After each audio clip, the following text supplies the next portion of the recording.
So hi guys, I'm the Texan guy, but it's a little deceptive because although I teach at the University of Texas at San Antonio, my wife, my house, and my cat are in Florida. So I basically fly back and forth. So, however, I do speak Texan. Yes, ma'am, I can speak Texan when I have to. And it actually is quite useful when you really need something from a Texan. So, anyway, I'm a social psychologist by training, and so there are my mission has always been for the last 17 or 18 years to help develop a more comprehensive understanding of the relationship between people and digital technology. Now, I'm a social psychologist, and I work in two different areas. One area is to sort of bring traditional criminal profiling, so I do profiling, into the digital age, and it's a lot more difficult than you might imagine. And the second path that I sort of work on is a more strategic path where I look at how social dynamics shape to try to predict future events in terms of cyber terrorism and things like that. So that's actually kind of a lot of fun as well. So I realize I'm in the most dangerous position. I'm the only thing standing between Australians and beer. So I'll try to be very brief and quick, and then we'll be off.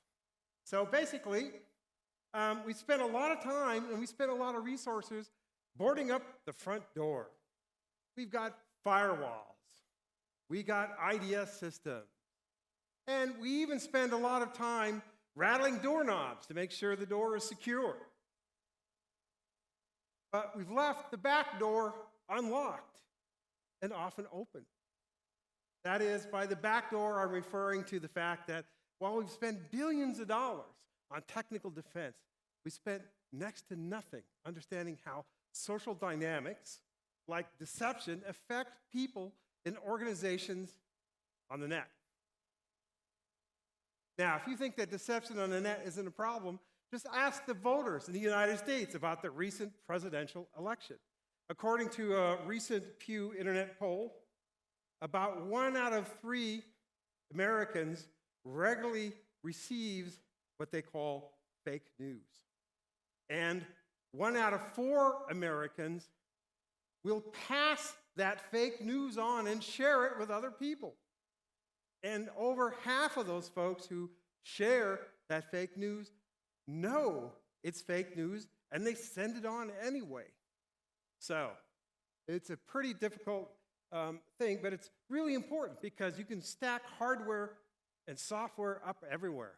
But here is a case where psychology and deception changed the course of national policy, something that the Russians have been trying to do for a very long time, and they maybe managed to do it.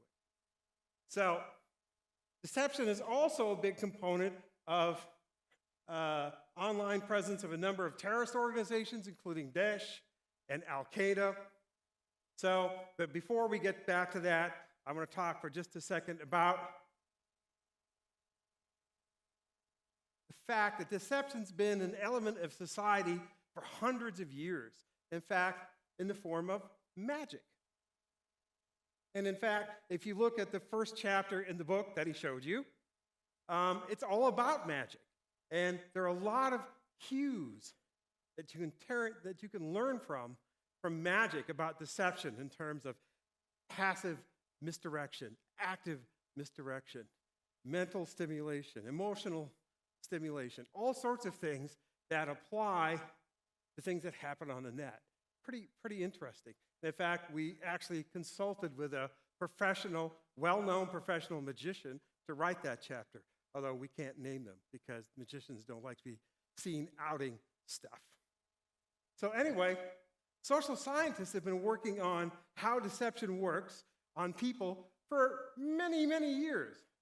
But the emergence of deception on the web has put some real wrinkles into it because it just doesn't work quite the same, okay? So, Ingram discusses how some of these online magazines by terrorist organizations use Inspire from Al-Qaeda and the beak, which now has a new name, Ramaya, how they're designed to produce sort of a competitive system, that meaning that this sort of produces a lens through which people can see the world and through they can make decisions. That is, it just isn't informational. It's really changing the psychological attitudes and the perspectives of people that are reading this information online. So researchers can use things like sentiment analysis to look at the flow of sentiments that are expressed throughout the magazine. The sentiments might be anger, joy, fear, trust, a whole lot of things. They're kind of cool to sort of see what happens. Here in Dabiq issue number 13, we can track the percentage of words associated with trust. Normally, trust and ISIS don't go together very well, but in that magazine, they do. There are a fair number of words that are associated with trust. Here's a track for that same issue for fear, words that have fear in them. And you can also track words and put them in either a positive, neutral, or negative kind of sentiment and analyze those across a particular issue of the magazine. And you can see here for 13, you can see that here's the positive sentiment across the issue for Dabiq 13. Here's the negative sentiment for Dabiq 13. And then you can sort of produce a ratio of positive to negative to sort of see, like, is this magazine really have sort of a positive outlook on things? Which, of course, is deceptive because, for the most part, being in ISIS or Daesh-controlled territory is basically not a very positive, happy experience. Okay? So the average mean ratio was 1.12, so slightly positive for this. You can do this with other issues of Dabiq as well. So here's Dabiq 14 with a much higher mean ratio of positive to negative sentiment. And here is Dabiq issue number 15 with the positive ratio for sentiment as well. These also can be used to look into the organization itself, to see if there are changes in strategy, changes in leadership, changes in thought or perspective inside the organization that you might not otherwise get by analyzing what's in the online magazine. So, going back to deception for a bit, Cass and Phillips discuss how creativity and innovation sort of help generate and support the surprise, denial, and deception. And creative and innovation play a big component in turning ordinary objects that we see every day into weapons of physical terror, like trucks, unfortunately, that we've seen lately. And one of the things about this is deception. That is, this is the normative use for a truck. You look at a truck and you say, it's a truck. You haul stuff in it. You drive it around. But terrorists say, this is a weapon that weighs 12 tons, and I'm going to use the deception that it's just carrying freight or something to get in among people and mow them down. Now, the key point here is to turn these same kind of deceptive principles into the cyber domain. One sort of simple and well-known example is, steganography, right? Basically, you have an ordinary object, a picture, and it basically has information deceptively hid inside it. Nothing new there, but we can also apply this principle of deception to other issues and other situations in the cyber domain. So the key point here is to suggest that, for example, one possible path for cyber jihadists is to use IoT devices in attacks on Western digital networks. IoT devices are notoriously unprotected. There are two sort of forces driving the lack of security in IoT devices. One is basically the marketplace and economics, It costs money to put security into this device. And also, more importantly, it takes time to put security in this device. And if you're not first to market in a high-tech product, you could be toast, okay? The other sort of force is engineering. Now, don't get me wrong, I love engineers. But they look at this and say, hey, we can connect this to everything. Let's connect it to this. Let's let it get to report all sorts of data. But that has a lot of security issues to it. Now, one of the interesting things is a feeling of security, like a feeling of security in your home when you go home tonight. I wish I could have said that I had invented this concept, but somebody beat me by about 6 months. And that is, at some point in the near future, you may walk into your home, into your living room, and realize that you're surrounded by hostile devices. Someone's taken over your refrigerator, and maybe they turned it off in the middle of the night and the food started to spoil. Then they turned it back on and erased the record so that you couldn't tell. All sorts of things that could happen. And so you're basically surrounded in a hostile environment. The home, you're sort of the place that's the safety and security, but not anymore.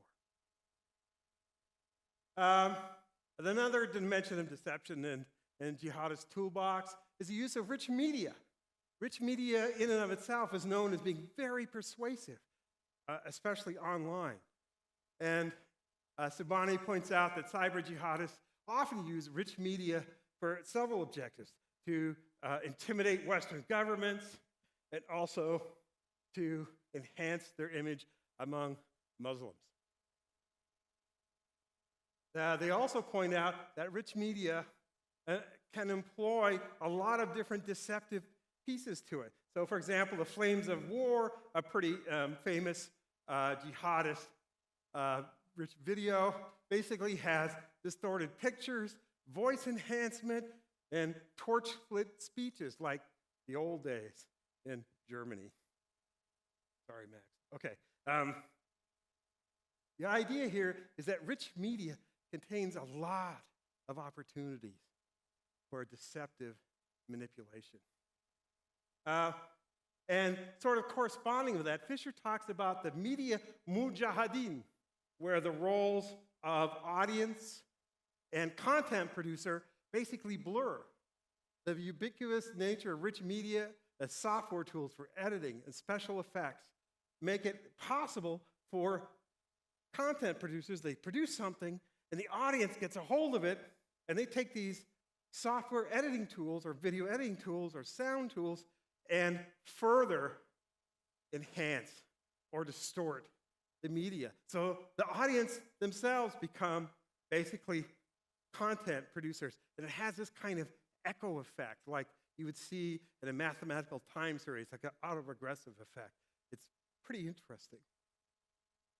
Hermans and DiMaggio talk about the uncertainty in recruitment and radicalization. That is, they discuss how jihadist rhetoric talks about how complex Western society is, how much ambiguity there is, how much that there's a deficit of knowledge there, and basically also unpredictability, things that make people anxious, nervous. So one of the things that jihadists will do is basically they'll use deceptive language to paint the world perspective of the caliphate as filled with certainty, exemplifying the path of a simple life, the predictability of the life in caliphate. So basically, focusing and emphasizing some of the positive benefits and advantages of Islam, even though if you go to Daesh or ISIS-controlled territory, this is going to be about the farthest from the truth that you're going to get. Wyman also talks about deceptions and distortions of everyday life for women in the caliphate. These deceptions appear on websites or online magazines like Inspire that suggest, hey, look, it's a great life. You can go to Syria. You can find a husband. You can have a car. all sorts of sort of interesting things. Get married, when in fact, although getting married might be part of the actual truth, it's not a very happy or exciting life. Juice and Millward talk about the special place reserved for deception involved in linkage between jihadists and weapons of mass destruction. Now, this stuff has been around for a long time, and what it's done is it's kind of interesting because, you know, the jihadist weapons of mass destruction, they're hard to create for the most part. And so here you have the jihadists trying to do it but having a tough time, and here they are advertising, we're going to get them, we're going to develop them, we're going to use them. You have this gap. So you would think logically, oh, there's a gap. We don't have to worry. It's tough, but it doesn't work that way. The jihadists use that gap to generate terror in the general population. So that gap is kind of interesting. And there's another place where that gap actually comes in handy, and it's also kind of discouraging. And that is, as you see ISIS losing territory, and you know, capturing territory was probably a really bad idea for them. As they're losing territory, basically, even if they lose all the territory, they still have cyberspace. They can generate and own a piece of cyberspace, even if they don't own a single inch of land or territory. One interesting side note, for some synergies between traditional criminals, cyber criminals, and terrorists in terms of gaining access to materials for the production of weapons of mass destruction. I wrote a book chapter. It's kind of interesting how these synergies might occur. So if you're interested, drop me a note. I'll send you the book chapter. Wow. We've just barely scratched the surface of digital deception from a more social psychological side. And there are a large number of areas and challenges that are important, both theoretical and empirical. Now, least you accuse me of flogging my book, which is up there. This is an entire book on deception from lots of different perspectives on the net. Now, just to let you in on a secret, I received the princely sum of $1.05 US for every copy that's sold. So I'm not going to get rich if everybody ran out and basically bought this thing. But if you do decide to buy it and you drop me a note, I will mail you $1.05 back. So not flogging my book. So anyway, that's pretty much it. That's the end of my talk. I don't want to stand any further between beer and Aussies, but that's it, sir. All right, thank you to Max.